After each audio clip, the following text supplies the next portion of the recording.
Hola, el día de hoy vamos a hablar sobre ya el abdomen. Vamos a iniciar a hablar con la pared del abdomen y bueno, empezamos con la clase. Para empezar, el abdomen, hay que recordar, es la zona que está por debajo del diafragma y por encima de la pelvis. Lo que estaba por encima del diafragma, habíamos dicho que era el tórax, ¿verdad? Toda esta zona se llama tórax, la caja torácica. Debajo del diafragma, abdomen.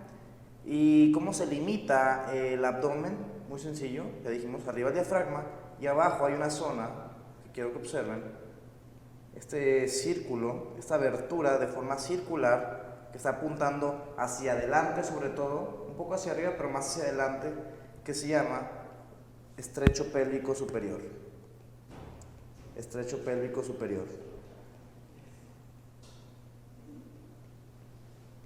El estrecho pélvico superior o la abertura pélvica superior es lo que separa abdomen y pelvis. Debajo de ese estrecho es la pelvis. Arriba de ese estrecho es el abdomen. Mucho cuidado porque en ocasiones estos huesos que tú ves aquí, los llamados huesos coxales, el ilion, el isquion y el pubis, muchas veces son denominados los huesos pélvicos. Huesos coxales o huesos pélvicos,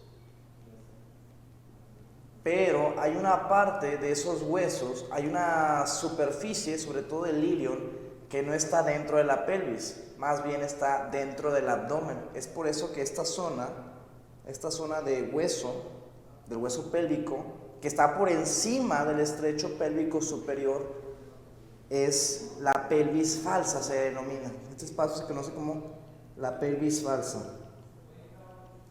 ¿Por qué pelvis falsa? Porque son huesos pélvicos, pero no es la pelvis como tal. La pelvis como tal está por debajo del estrecho pélvico superior. ¿Me expliqué? Muy bien, pasemos ahora a algunas divisiones que tiene el abdomen. El abdomen, en términos simples, lo podemos dividir en cuadrantes. La línea media, vamos a poner color rojo, la línea media divide en dos mitades, una mitad derecha y una mitad izquierda, y a nivel del ombligo, del plano del ombligo, que es un plano transumbilical, el plano transumbilical, pongamos ahí, el plano transumbilical, está al nivel vertebral, ojo, de las vértebras L3 y L4. Mucho cuidado aquí porque nos podemos confundir con la situación de los niveles vertebrales y la zona de los nervios, la zona de los dermatomas. Recordemos, un dermatoma es un segmento, derma, piel, tomo, corte, un segmento de piel inervada por un nervio. El dermatoma del ombligo es T10. Esa zona es inervada por el décimo nervio intercostal, pero el nivel vertebral del ombligo no es T10. Estamos diciendo que el ombligo lo tendríamos un poco más arriba, ¿no? El nivel del ombligo vertebral es el disco intervertebral de las vértebras L3 y L4. Muy bien, es una forma de dividirlo. Tenemos 4 espacios: un cuadrante superior derecho, un cuadrante superior izquierdo, un cuadrante inferior derecho y un cuadrante inferior izquierdo. Esas son las formas en que podemos dividir el abdomen. Sin embargo, las que más nos van a servir van a ser las siguientes. Primero que nada, quiero que entendamos que el abdomen va a ser más fácil, bueno, no va a ser más fácil, va a ser un poco más complejo dividirlo en nonantes, no en cuadrantes, en nonantes. 9 espacios, como si jugáramos al gato en el abdomen, por así decirlo. Entonces, tenemos 2 planos verticales, y esos planos verticales no es la línea media, son las líneas medioclaviculares. Las líneas medioclaviculares.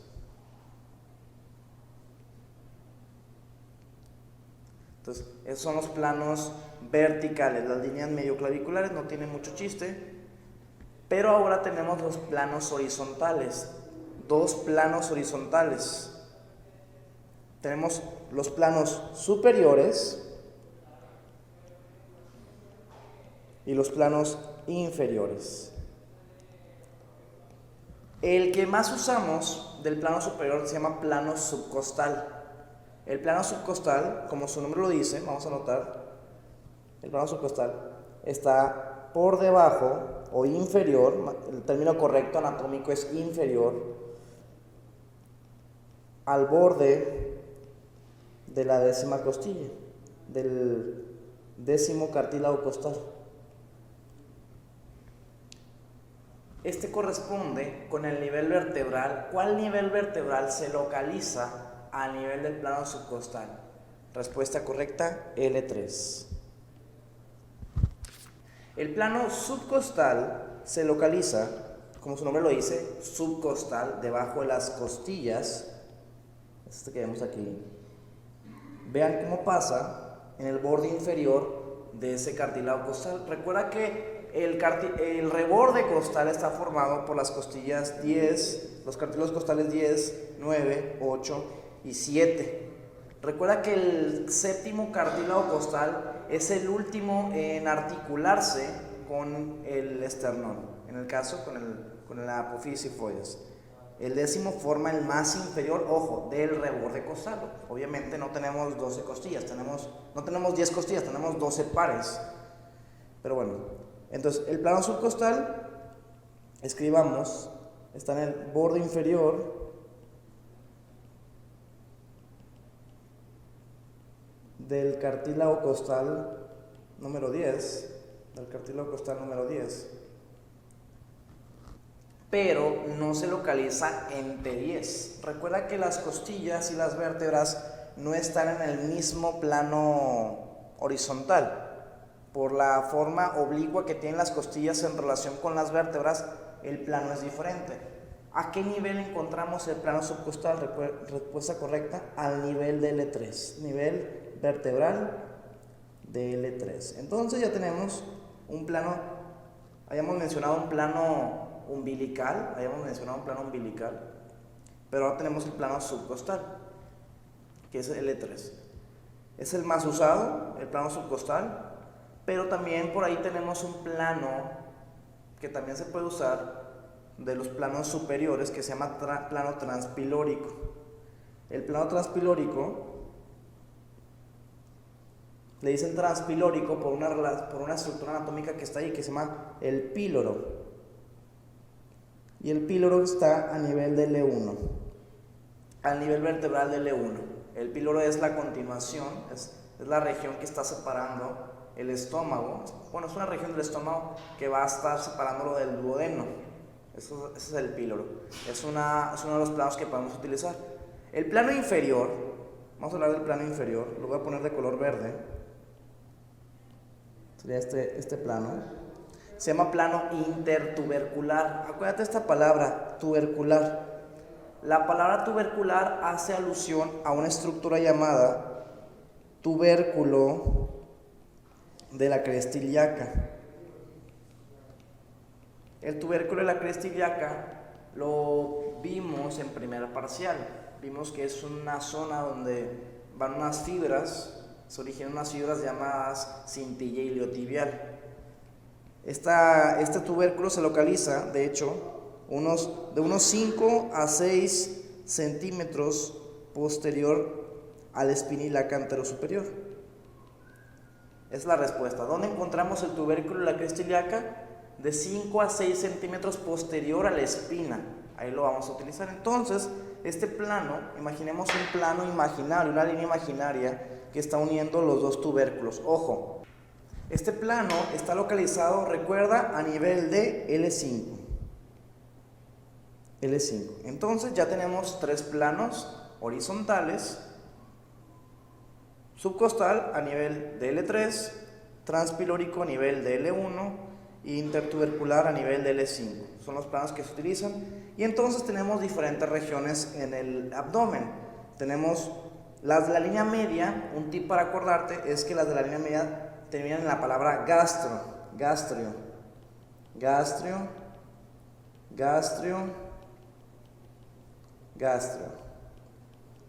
Entonces, la de arriba, esta zona, se conoce como epigastrio. La del medio se conoce como mesogastrio. y la de abajo se conoce como el hipogastrio. Es una forma de recordar los nombres de los del centro. Epigastrio, gastro significa vientre, haciendo alusión al estómago. Entonces, la zona que está por encima del estómago o a nivel de la boca del estómago es el epigastrio. La zona en el centro es el mesogastrio y la zona abajo es el hipogastrio. En el epigastrio encontramos estructuras como el estómago, el páncreas, etc. En el mesogastrio encontramos intestino y en el hipogastrio encontramos regiones, órganos pélvicos, la vejiga, el útero en las mujeres, etc.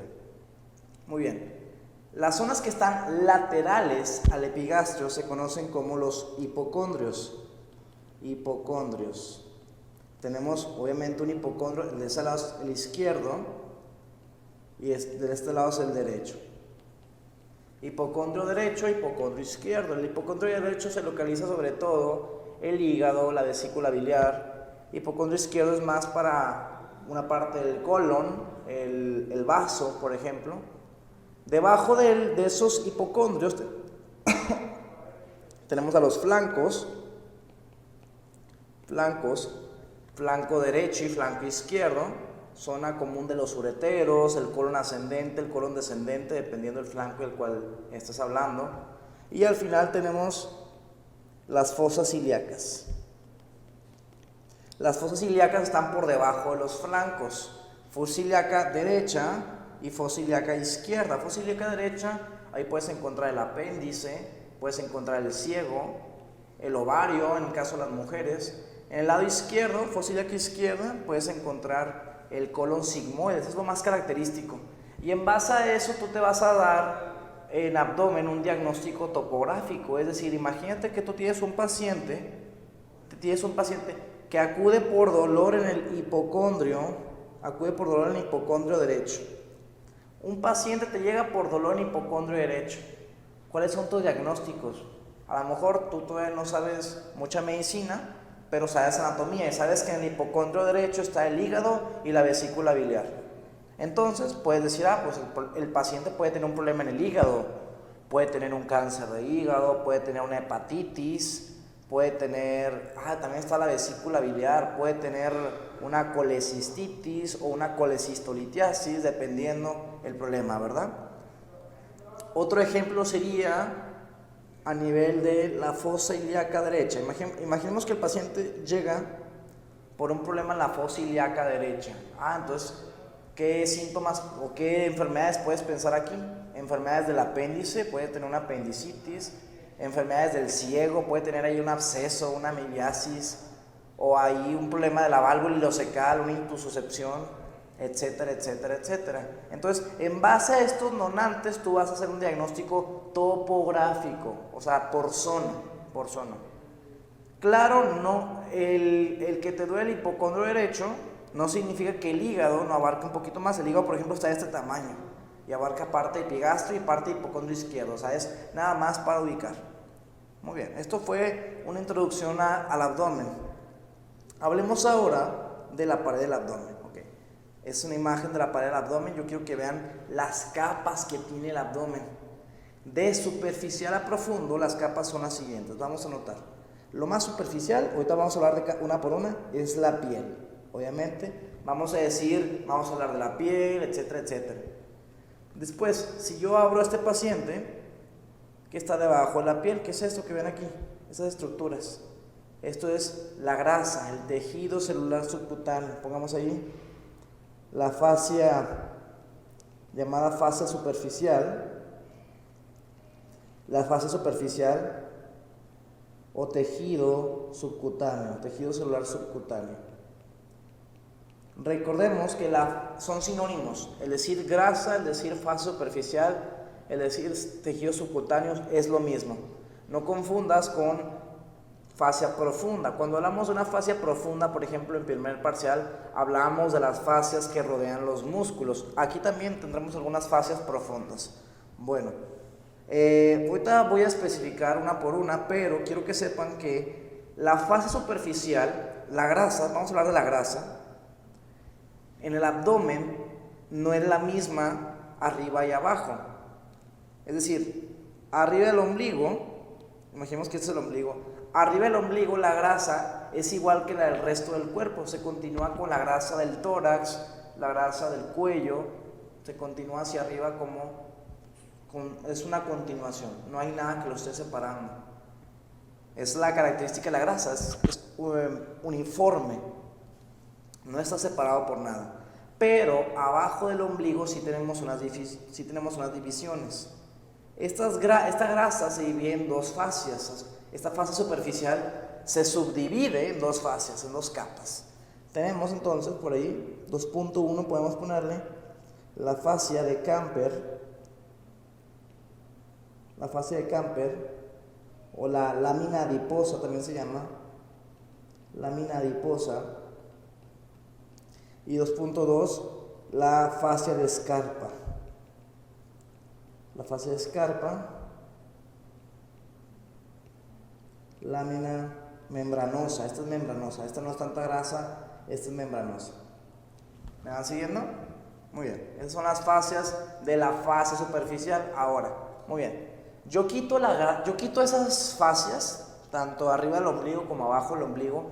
¿Quién sigue? ¿A quién voy a encontrar? Número 3, a los músculos. A los músculos de la pared abdominal. De eso vamos a hablar ahorita, de hecho. A los músculos de la pared abdominal, es lo que sigue. ¿Cuántos músculos son? Pues depende de dónde hagas el corte.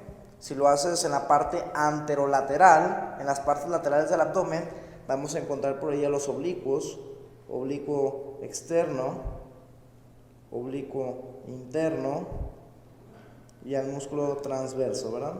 Transverso. Ya si haces el corte en la parte central del abdomen, vas a encontrar tanto al músculo recto del abdomen como a sus vainas, a su vaina de los rectos. Recto con sus vainas, con su vaina.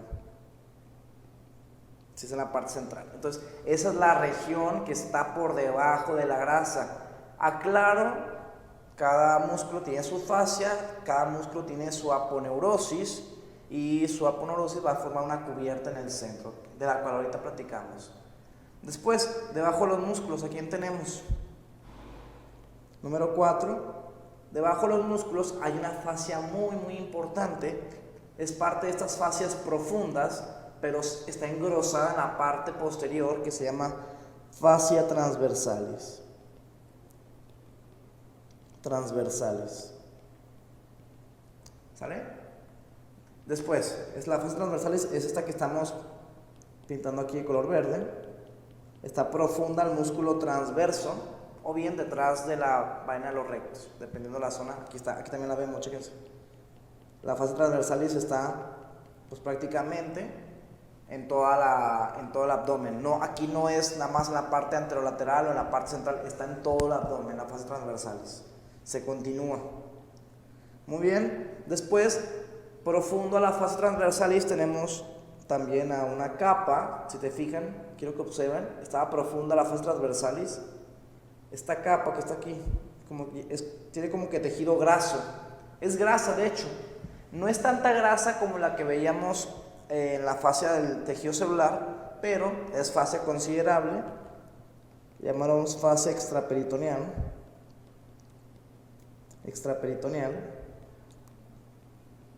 Y por último tendremos a esa lámina, esa estructura cerosa, esa estructura transparente que ven ahí. Eso es el peritoneo. Con sus diferentes divisiones. Habrá una clase donde hablaremos de peritoneo, del peritoneo parietal, del peritoneo visceral, de los órganos intra y retroperitoneales. Todo esto es importante. Entonces, ¿esto de qué te sirve? ¿De qué te sirve saber las capas? Si estudias medicina, obviamente te puede llegar un paciente en alguna guardia que le acuchillaron en el abdomen o que le tuvo un balazo en el abdomen. Entonces tienes que saber qué capas atravesó el arma, ya sea el cuchillo o la bala, en el abdomen. A lo mejor esa arma se pudo haber quedado en una capa nada más, o llegó hasta el peritoneo y causó un daño de un órgano. ¿Me voy explicando? Tienes que saber las capas. O por ejemplo, si vas a ser cirujano y quieres hacer una cirugía, una laparotomía. Laparotomía es abrir el abdomen, pues tienes que estar disecando estas capas.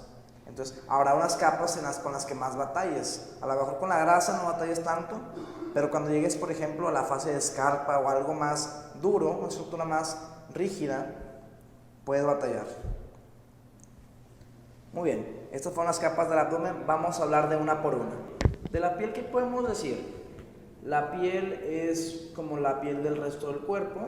Aquí pueden aparecer algunos signos en algunas ocasiones, por ejemplo, en pacientes con alguna enfermedad del hígado, pueden aparecer algunos problemas en la piel del abdomen, pueden aparecer algunas estrías en las mujeres embarazadas o estrías en otras enfermedades endocrinas.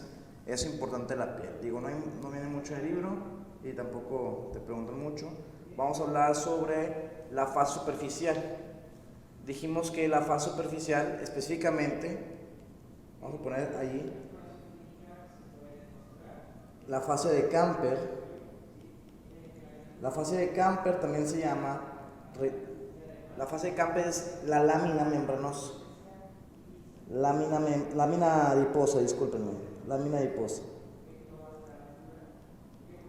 La lámina membranosa es la fase de escarpa.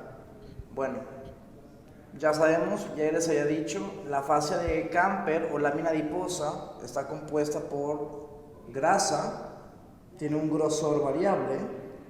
¿De qué dependerá? Pues de tu alimentación, de tu salud. Si comes mucho, si eres una persona obesa y eres hombre sobre todo, los hombres acumulan la grasa en el abdomen. Es la zona donde le gusta acumularse la grasa en los hombres. En mujeres les gusta acomodarse sobre todo en la región de las caderas, la grasa. ¿Qué es importante de esta grasa? Esta grasa se continúa. Estoy hablando de la fase de...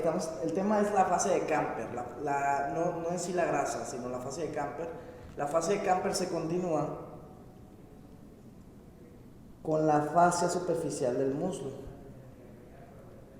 En pocas palabras, la fase de Camper hacia abajo se continúa con la grasa del muslo. Pero quiero que anoten por ahí, esto lo hace por encima del ligamento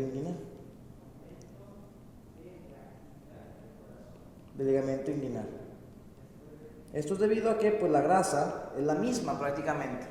Así que la grasa de la fase de Camper hacia abajo es esta, miren, hacia abajo se continúa con la grasa del muslo. La grasa del muslo se llama fase superficial del muslo. Es sencillo. Por ejemplo, en los hombres, hacia la región del periné, en los hombres, esta fase de Camper cubre el pene. Hay una pequeña cubierta de grasa que llega al pene, pero se va perdiendo. Y cuando se va perdiendo la grasa, vamos ahí, se va perdiendo la grasa. Y en este sitio, tanto la fascia de Camper como la fascia de escarpa, las dos capas se van a unir. Se une con la fascia de escarpa y en esta zona forman una estructura de músculo liso forman el dartos. ¿Okay? Dartos viene del latín membrana sin piel, es una capa de músculo liso que está sobre el pene. ¿Okay? La vamos a ver en la siguiente imagen. Yo quiero que todos vean la siguiente imagen. Aquí está. Vean cómo, aquí están. Primero están la lámina superficial, se dividen aquí están, por ejemplo, la lámina superficial, debajo del ombligo se divide en dos capas. Camper y escarpa. Camper y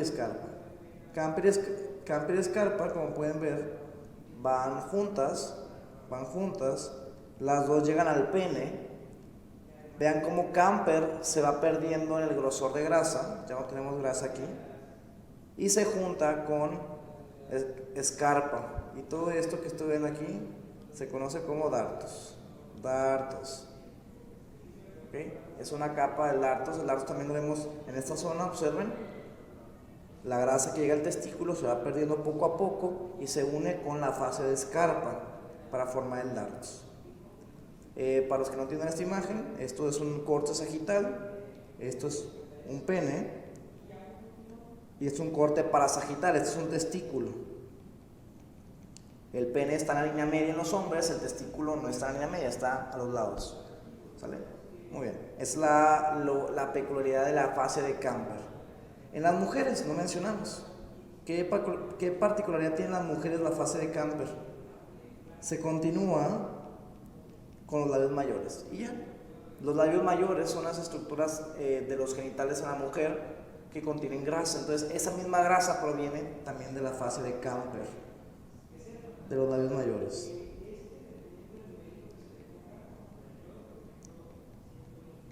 Se continúa con los labios mayores. Eso es lo peculiar de la fascia de Camper. No hay mucho que decir. Vamos ahora a hablar de la fascia de escarpa. La fascia de Camper, aclaro, se continúa con la derecha, con la del lado derecho. Aquí no hay tanto problema.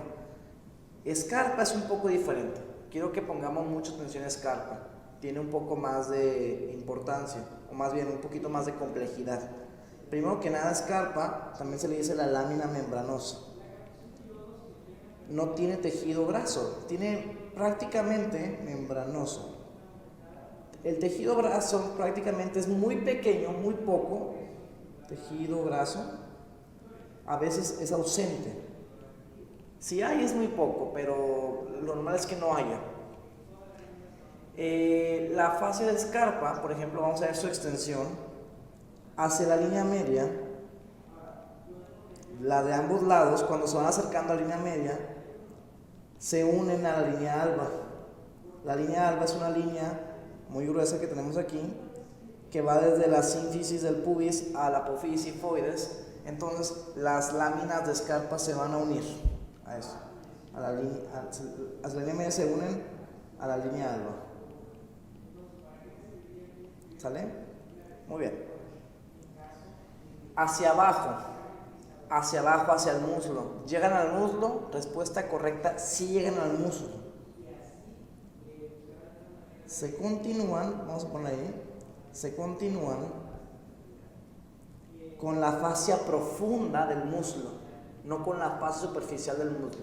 Dijimos que la fascia de Camper se continúa con la fascia superficial del muslo, grasa con grasa. Pero la fascia de escarpa se continúa como en el muslo, con la fascia lata. Había una fascia en el muslo, la fascia profunda del muslo, la fascia lata, que era similar a una media, que mantenía una presión sobre el muslo para el drenaje venoso. Entonces, esa era la fascia lata.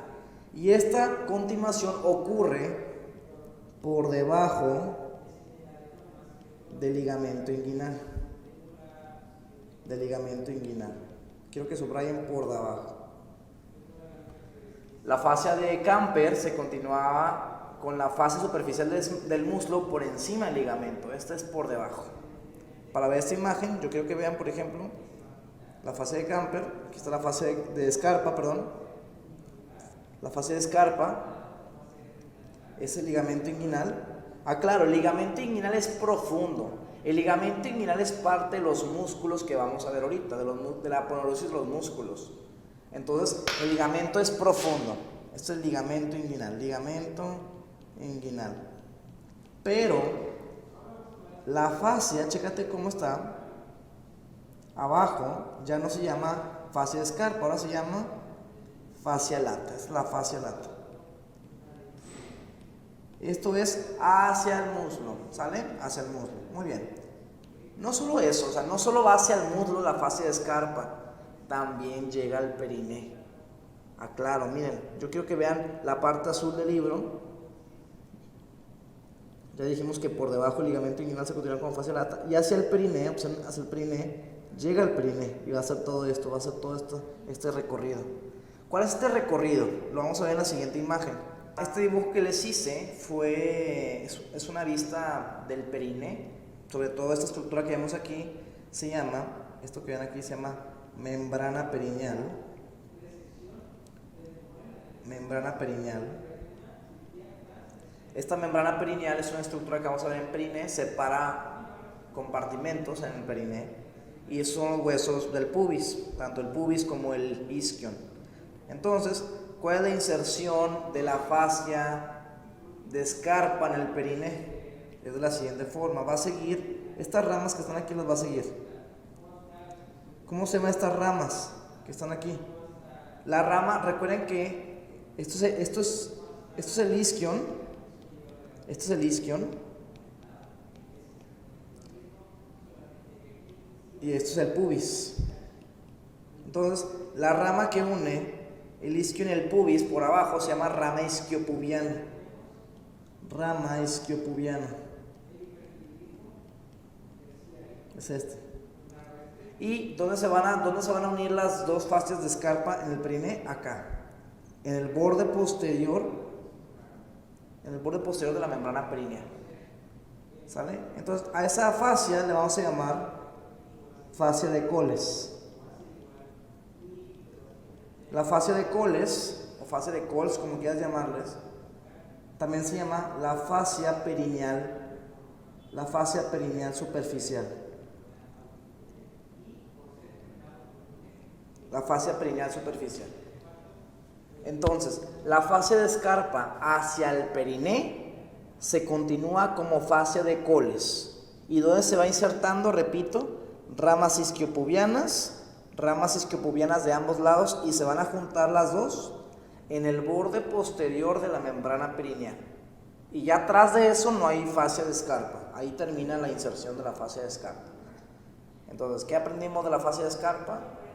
Que es tejido membranoso, no tiene grasa, que hacia la línea media se inserta en la línea alba, que hacia el muslo se continúa con la fascia lata por debajo del ligamento inguinal, y que hacia el periné se continúa como fascia de Coles, insertándose ¿dónde?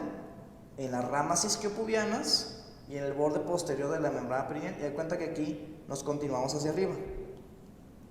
Da cuenta que estos dibujos son continuaciones. El dibujo de la pelvis está debajo de esto. De hecho, por ejemplo, en los hombres, vamos a notar, en los hombres, a este nivel del periné va a forma un ligamento. Forma un ligamento que se llama ligamento fundiforme del pene. Fundiforme del pene. El ligamento fundiforme del pene proviene de la fascia de Scarpa. Va a estar, si aquí estuviera el pene, por ejemplo, vamos a dibujar el pene aquí, el ligamento haría esto. Haría una curvita sobre el pene. Le va a formar un cabestrillo, la misma fascia. Estaría aquí ya de cuenta. Es en hombres. En hombres también llega hacia el pene y se va a unir habíamos dicho, con la fascia de Camper. En las mujeres dijimos esto es la fascia de Scarpa, nada más llega y igual es parte de los labios mayores. Ahora vamos a hablar sobre los músculos de la pared abdominal. De fascias, bueno, estaba complicada las fascias, pero los músculos también tienen su grado de complejidad. Yo les voy a decir los tips para que no sean tan difíciles. Para empezar, los músculos de la pared abdominal los podemos dividir en los músculos planos, son estos tres. De superficial a profundo tenemos el oblicuo externo, el oblicuo interno y el transverso del abdomen. Fíjate la palabra oblicuo. ¿Por qué les llaman oblicuos? Es por la dirección de sus fibras. Las fibras son oblicuas, unos van hacia arriba, otros van hacia abajo. En el caso del transverso, las fibras son transversas, estas no son oblicuas, están en ese orden. De los músculos verticales tenemos dos, el músculo recto del abdomen y el músculo piramidal. Entonces vamos a hablar de 5 músculos. Realmente, así como generalidades, estos músculos, así de las funciones, van a funcionar como una faja abdominal.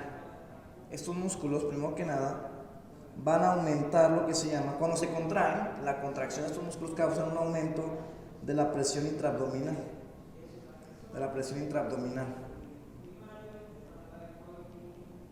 Voy a hablar de general, así no voy a clavarme todavía con los músculos. Cuando se aumenta la presión intraabdominal, por un paciente, que el paciente lo hace de forma voluntaria, esto se llama maniobra de Valsalva. Maniobra de Valsalva.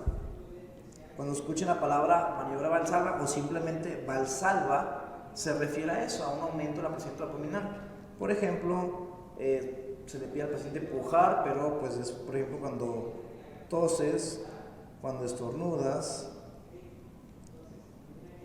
durante procesos como la micción, la defecación, durante el parto, por ejemplo, durante la exhalación. Son situaciones donde el abdomen se comprime para ejercer alguna función. En la micción, por ejemplo, hay mayor presión para empujar la vejiga. El parto también, los músculos del abdomen son muy importantes en el momento del parto para ejercer una presión que empuje al bebé hacia afuera. Esa es la función. Algunos músculos, por ejemplo, causarán la flexión del tronco, es decir, hacer una abdominal. Y la abdominal puede ser de forma recta, en el caso del músculo recto, o puede ser la abdominal de forma oblicua, en el caso de los músculos oblicuos. Los músculos oblicuos ocasionan un movimiento oblicuo y el recto un movimiento recto. Entonces ya nos vamos imaginando la función. Muy bien, la función realmente no está difícil. Lo difícil de estos músculos es los orígenes y las inserciones. Es muy vasto, yo me tardo un poquito explicando estos músculos porque tienen un origen e inserción muy amplia. Y durante ese origen y esa inserción van formando estructuras, van formando ligamentos, van formando aponeurosis, van formando espacios por donde van a pasar estructuras. Entonces, por eso es complejo. Así que vamos a empezar. Vamos a empezar con el músculo oblicuo externo, ¿ok? Y quiero que notemos primero así como generalidades. El músculo oblicuo externo, ya bien ustedes saben que es el más superficial de los tres, es el más superficial. El músculo oblicuo externo, quiero que observen sus fibras. ¿Cómo son las fibras del músculo oblicuo externo? De esta forma, son inferomediales. ¿Ya vieron? Las fibras del músculo oblicuo externo son fibras orientadas de forma inferomedial. Así son las fibras. Las del oblicuo interno son opuestos, por eso la importancia de saber la distinción entre esos músculos. Muy bien, ahora ¿qué sigue? Vamos a hablar de los orígenes de los músculos. Orígenes. Son muchos orígenes. Vamos a empezar con estos. Yo los voy a empezar de color morado, voy a poner origen. Yo quiero que todo el mundo vea esta zona. Hay una línea oblicua que empieza a este nivel. Otro color más, que sea más. Esta. Hay una línea oblicua, esta, que empieza desde el reborde costal, aproximadamente a nivel de la quinta costilla, y sigue de forma oblicua hasta dónde, hasta atrás. Chéquense dónde sigue.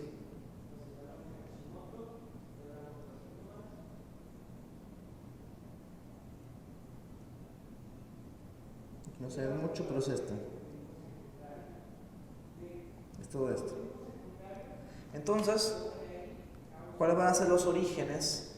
Los orígenes del oblicuo externo. Quiero que todo el mundo note. Es una línea oblicua que se extiende.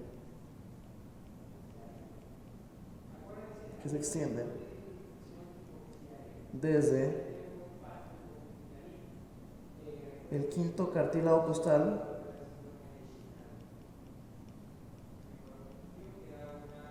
hasta la última costilla.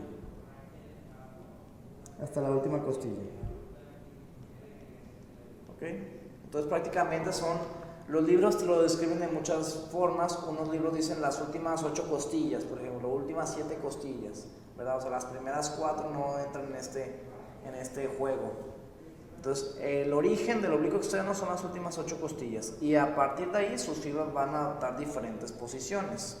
¿Cuáles son los orígenes que vamos a seguir? Mucho cuidado, a ver, vamos a anotar las inserciones más bien. ¿Cuáles van a ser las inserciones del músculo? Vamos a empezar desde atrás, Yo quiero que todo el mundo vea las fibras. A partir de aquí el músculo hace esto.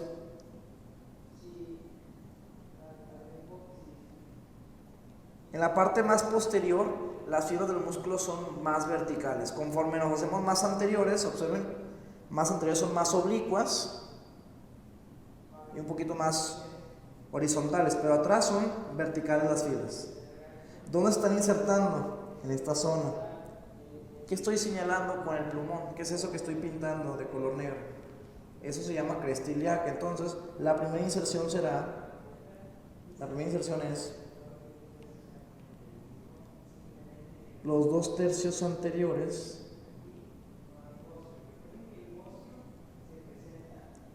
del labio externo de la cresta ilíaca.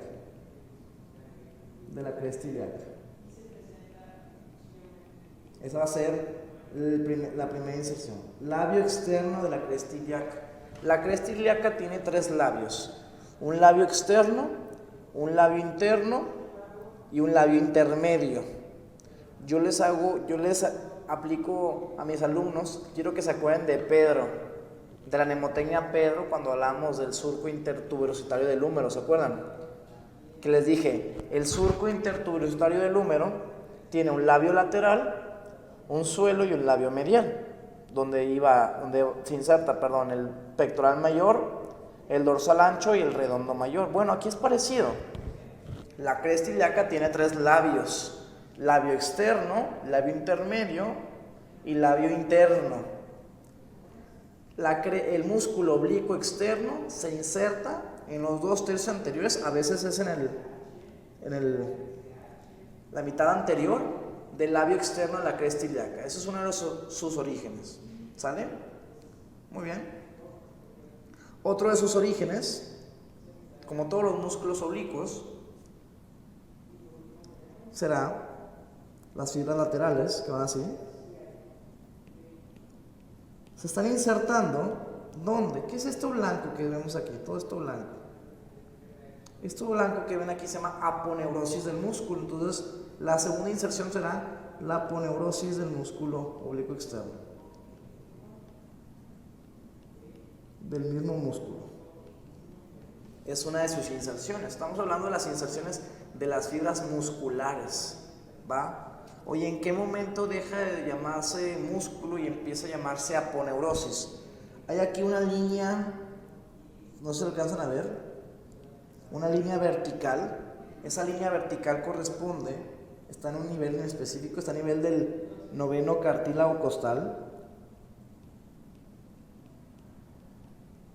¿Cómo que el 9º cartílago costal? No que esté el nivel, sino que cruza el 9º cartílago costal. No está tan en el 10º, no está tan abajo, está un poquito más arriba.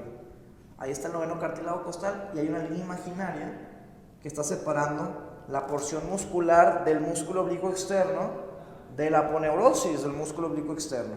Lateralmente está el músculo, medialmente está la aponeurosis. Es decir, la aponeurosis es parte del músculo, lo podemos entender así. Las aponeurosis sirven para formarle una cubierta al músculo recto del abdomen, para eso sirven. Entonces, esas partes tienen que estar un poco más gruesas, más duras. Entonces, ese es el nivel en que se separa. Hasta ahorita ya llevamos 2 inserciones. Es la mitad anterior del labio externo de la cresta ilíaca, ahí está, la vemos claramente. La segunda es la aponeurosis del músculo, esa es una. Y ahora, vámonos un poco más abajo. Yo quiero que todos nos vayamos abajo. Bueno, en la región más inferior del músculo, de hecho ya es la aponeurosis del músculo en la región más inferior. Pasa algo muy interesante. Voy a ponerlo de otro color, de este color, del color verde. ¿Okay? Se forma una estructura muy importante a este nivel. Ahí, déjenlo, lo pongo otra vez. Esta estructura se conoce como ligamento inguinal. El ligamento inguinal, ¿qué es importante hablar del ligamento inguinal? Lacho, ahí se va a insertar el músculo oblicuo externo. Respuesta correcta, no. El músculo oblicuo externo y su aponeurosis no se insertan en el ligamento inguinal, más bien lo forman. Entonces, este ligamento inguinal se forma por la aponeurosis del oblicuo externo. Haz de cuenta que están descendiendo las fibras, y cuando llegan a esa parte del arco crural se llama, las fibras se regresan, se reflejan, así se dice, que se hacen esto las fibras. Van descendiendo, pero hacen esto, como una curva, una U. Entonces, el borde inferior, el borde libre inferior de la aponeurosis del músculo se va a llamar ligamento inguinal. ¿Okay? Ligamento inguinal. Ligamento inguinal, otra vez lo ponemos, es este ligamento que va de la espina iliaca anterosuperior a la espina del pubis. Ahí está. Ligamento inguinal, dijimos, el ligamento inguinal entonces es parte de el borde inferior de la aponeurosis del músculo oblicuo externo. Muy bien. Entonces, ¿dónde más se inserta el músculo? Después de que sigamos el recorrido del músculo, quiero que vamos a ver otras imágenes.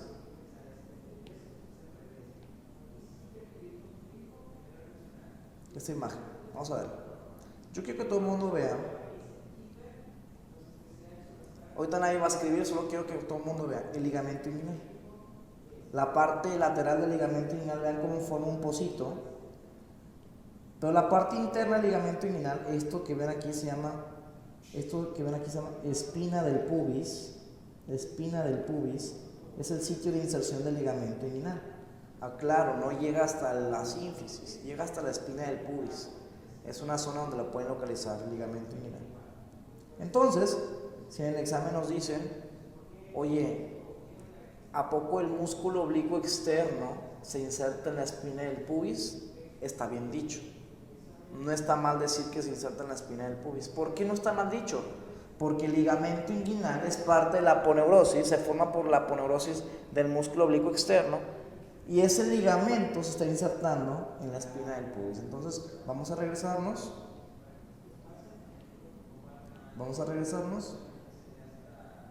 y escribir espina del pubis.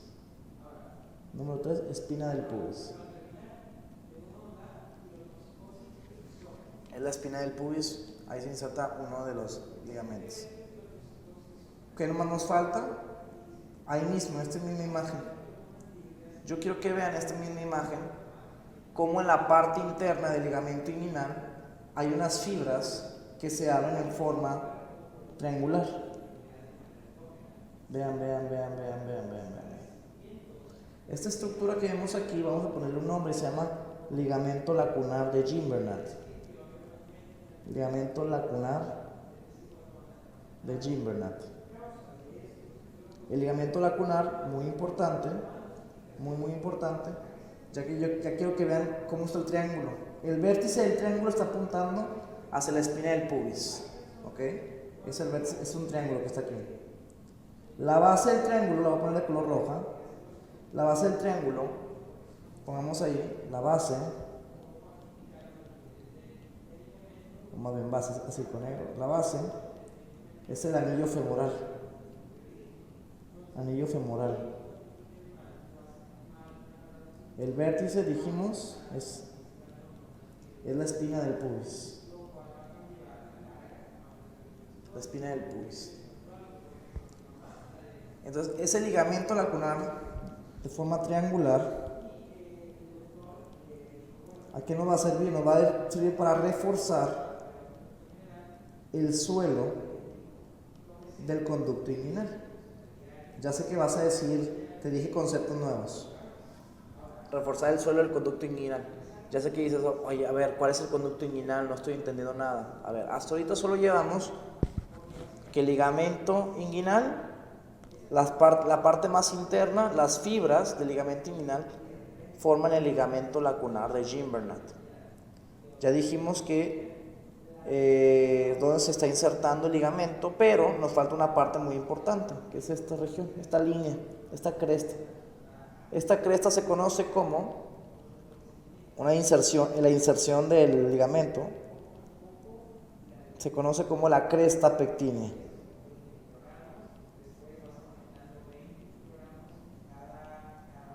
La cresta pectínea, toda esta línea se llama cresta pectínea, Ahí se va insertando el ligamento. ¿Ok? Entonces, un ligamento, repetimos, ligamento lacunar de Gimbernat es una parte del ligamento inguinal, de la porción interna, que se va insertando en la cresta pectínea, tiene forma triangular, el vértice apunta hacia la espina del pubis, la base hacia ese anillo, el anillo femoral es esta abertura, todo esto abertura, que ahorita vamos a ver, anillo femoral, de hecho lo vimos en primer parcial, pero ahorita les recuerdo, y tiene forma triangular.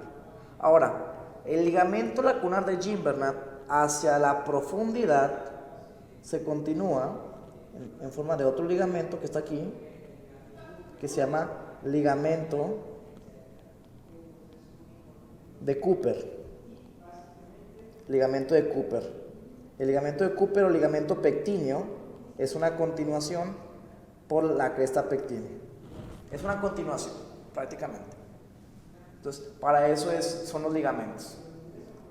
Entonces, ya sabemos las inserciones, chéquense, ya sabemos las inserciones del músculo, el músculo. Todo este ligamento y todas estas inserciones, el ligamento lacunar y el ligamento pectíneo, sigue siendo parte de la aponeurosis del músculo oblicuo externo.